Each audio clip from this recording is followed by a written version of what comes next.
Hi guys, I'm pretty sure this is the first time I've ever gone live on here.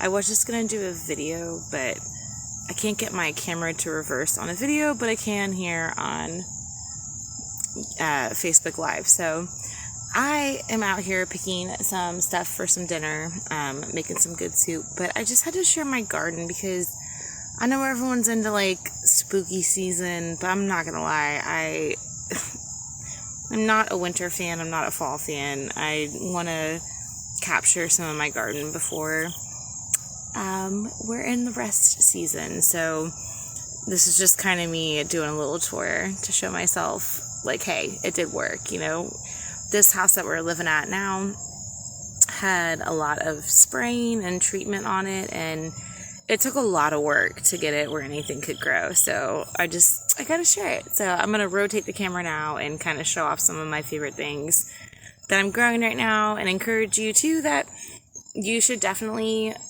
still try to plant some stuff. We have a lot of growing time. There's some things that can grow in the cold weather. So I'm gonna reverse this camera and we'll start with some of my favorite things real quick before I harvest some kale. Okay, so this is like one of my favorite things that I got. Literally, my garden is a jungle, so it's kind of messy, but this is a goji berry. Oh, let's see, where did he go? You can see there's a bunch of fruit, but this is the ripe goji on there. There's a bunch of fruit all up and down it. They're super interesting. I've had dried goji. Having fresh goji is like almost impossible to have here in the US, and I definitely prefer them dry. They're very bitter fresh, but they're very high in antioxidants. They're a great plant, and this is going to keep fruiting all the way through the autumn and the fall, so I am super excited about that. I'm waiting for enough to get done where I can actually, oh my god, my knees, where I can actually dehydrate them and, you know, keep them preserved. So reverse again one more time.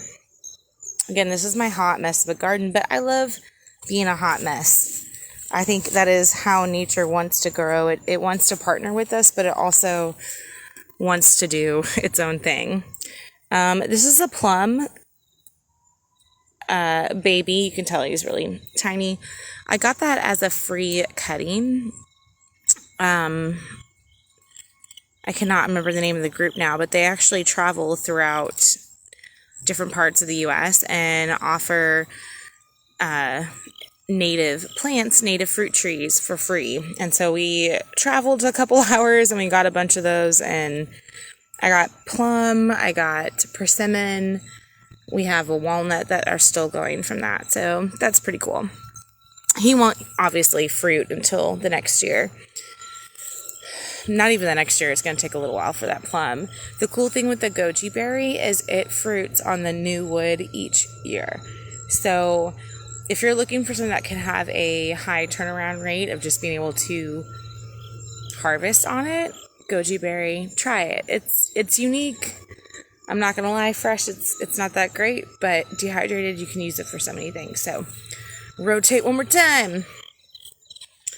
This dude makes me so happy. So all of this kind of right through here was me doing, and actually down here too, it was me doing fall planting. Like I said, nothing was growing. This was a really weird year. I'm sure if you grow outside, you've noticed, everyone has noticed that.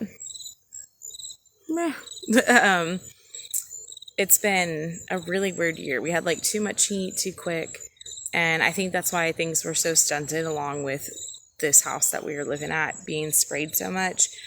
I almost gave up growing. I just was like, nothing's going to grow. I've grown for years, and I felt like nothing was growing. But I'm so glad I kept with it, and now I'm having this beautiful fall harvest. And some plants that I thought were dying and weren't going to make it are now exploding and producing food for us. So a really quick tour through this is this dude or no, this is a squash right here. You can see there's some little baby squashes down there. They're coming out. This guy right next to it, if you haven't grown squash before, the squash plant, squash cucumbers, they're usually kind of prickly. And then I noticed this one plant growing next to it that looked like a squash, but it feels like velvet. Like I don't think I've ever felt something so soft. So that is this guy right here. And he's got these beautiful flowers that are happening. These ones actually kind of died out today, but I think I am a chaotic planter, so I'm not sure. I am pretty sure it's a birdhouse gourd. I know I had seeds. I think I may have started it. I'm not sure, but oh my gosh, I wish you could feel it. It feels like velvet. Okay, rotate. So, squash, pretty sure birdhouse gourd, more squash. That's a sunflower. I've got some green beans down here. These are purple beans, actually. You can see them down here. They turn green when you cook them. I got a bunch down there. I have some chamomile, that little baby down there.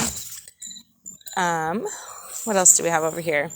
My shishito peppers. I actually just picked a bunch of them for the soup tonight. Hi. Hi, babies.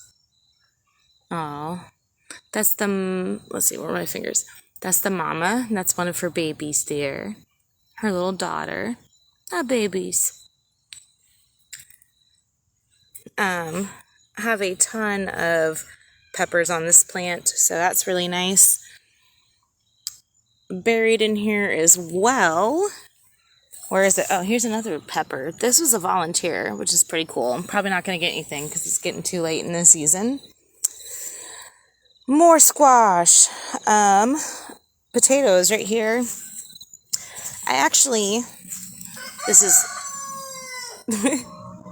This is a potato right here. I planted potatoes forever ago and I harvested them about 2 months ago. And apparently I left a bunch in the ground. And so we're kind of harvesting little baby potatoes, which they're nice. I was just telling my mom the other day, growing potatoes is super fun, but having like really loose soil is really important for you to get big potatoes. So have some potato plants that hopefully I'll harvest here in the next few weeks, and we'll have some more. I've kind of picked a few of them. Like I said, they're really tiny right now.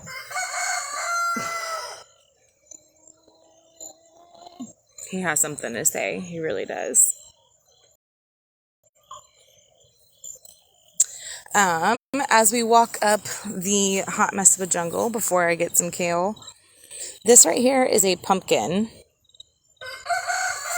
It's actually starting to get some powdery mildew. That's what that white is. So I'm going to do a mixture of milk and water. I said I need to do it for a couple days, so I'm definitely going to do it. But what's really cool is that guy started as a little baby. I didn't even think I was going to make it. He's going all the way down here, up over the side of the fence, over there, and right there. But also, I got super excited today because look what I found. Where'd he go? There he goes. Our first little baby pumpkin. Again, I'm not sure if it's going to make it because our first estimated frost date is October 11th. So, but either way, I'm super excited for that. Mixed in with all that, here's another tomato. It's got some little fruit. That was a volunteer. This cabbage that I need to pull really, really bad. Kale. I love the kale that I'm growing this year. I always grow. So actually, this is the Lacino kale. That's the red Russian kale. And this is kind of like your average kale that you would find probably in the store. I have them growing everywhere. I love kale. It's so great. We love kale chips. It's one of our favorites as a family. The soup that I'm making tonight is that potato kale sausage soup. It's like our favorite as a family. And kale can last like over winter. We're in zone 6A or 5B. So, you know, we get pretty cold winters and they can last all winter and then come back the next year and you'll be able to save seeds for them. So that's a big part of what I'm going to harvest tonight. I got more meters down there. You can kind of see this is literally my jungle, but I love it. And I'm so, so, so grateful for partnering with nature. So let's see. These are the radish seed pods that I had brought up in a video before. They're almost getting ready to harvest. This is where you would harvest them to save the seed. So it's a little underdeveloped. It probably could use a little bit longer. So I'm going to be saving those soon. I'm pretty sure this was a cabbage. It's just needing to head up. More kale. Calendula, that's ground cherry. That's lemon balm over there. We've got another head of cabbage over there. That is the red Russian kale. I freaking love this plant. I have harvested it so much. Actually, we're gonna bow down here with this plant and appreciate it. I have harvested it so much. I have gifted so much. I'm able to feed my animals so much with it, which they love. And again, it's going to last me throughout the winter. So, I mean, how could you not love it, right? Buried underneath here is, actually, let me turn you around so we can see it better. Comfrey, more calendula. Let's push our way past here. I definitely overplant, but I don't mind it. I like the jungle-ness of it. Past the kale, there is another squash, and you can see there's a bunch of different little squash down there. This guy has lasted forever. Also, more ground cherries. Oh, let's see if we can find one real quick. I've been like so patient not over harvesting them so it could actually produce fruit. I don't see any, but oh my gosh, the Aunt Molly ground cherries, chef's kiss. They are so good. All right, my last little bit of just this tour. Oh yeah, I'm gonna rotate. So yeah, we got more ground cherries. The comfrey, which is just beautiful. More lemon balm. That lemon balm is taking over in the back. Squash. This is actually another squash behind me too. I've got a bunch of parsley buried underneath there. These cosmos, I have seen everyone say that too in different gardening groups that I'm here, gardening Facebook groups that I'm in for Indiana, that no one had any of their cosmos flower yet. Dude, look at these. They are bigger than me. Every time I've grown cosmos, they don't even get past my waist and they flower, but there are no flowers on me. So these are my little mini bushes that I'm growing. There's a bunch over there, but I really don't feel like quite going over there because it's a mess. But I have lemon thyme, calendula, lemon balm, another volunteer tomato, like I said, cabbage. I know there's other stuff over there, but I'm not going over there because it's a hot mess. All of that, and then on our way out, we have my amaranth, which I think got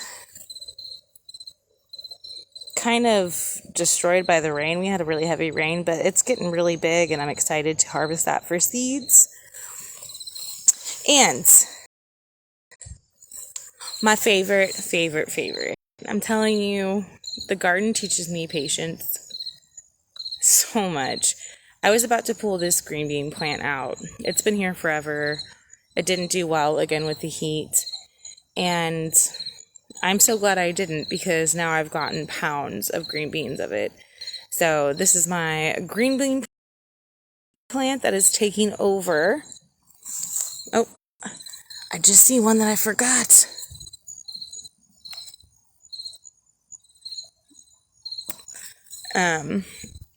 This green bean plant is going everywhere. It's trailing all the way down. It's kind of taking over this Cosmo. That was my neighbor's peach tree that they let me pick some peaches from, and I made an amazing jam. It was awesome. Super grateful. There's also more tomatoes over here. Okay, hold on. Let me get over this fence.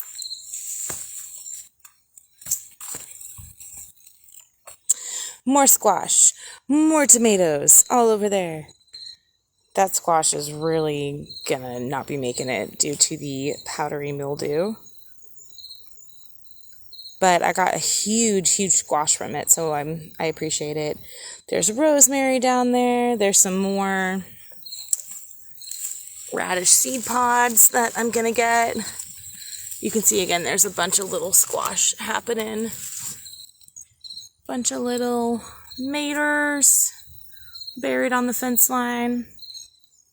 And a bunch of herbs. Okay, I need to go in and check on my soup and finish harvesting everything. But I'm super glad I just got it. Oh, the coolest one. Okay, last one. Look at this tomato right here. I'm going to turn it around. This tomato plant is huge. It's just coming right off of our compost pile. Apparently, we threw tomato seeds out, and it's been growing really good because it's on our compost pile. So it's getting fed a lot all the time. And though that plant is producing like fruit, I'm so excited. I love volunteer plants. I'm so grateful for the earth and how abundant it is. So, okay, I just came in and my soup is smelling amazing. Okay. I hope you guys have a great night. Mwah.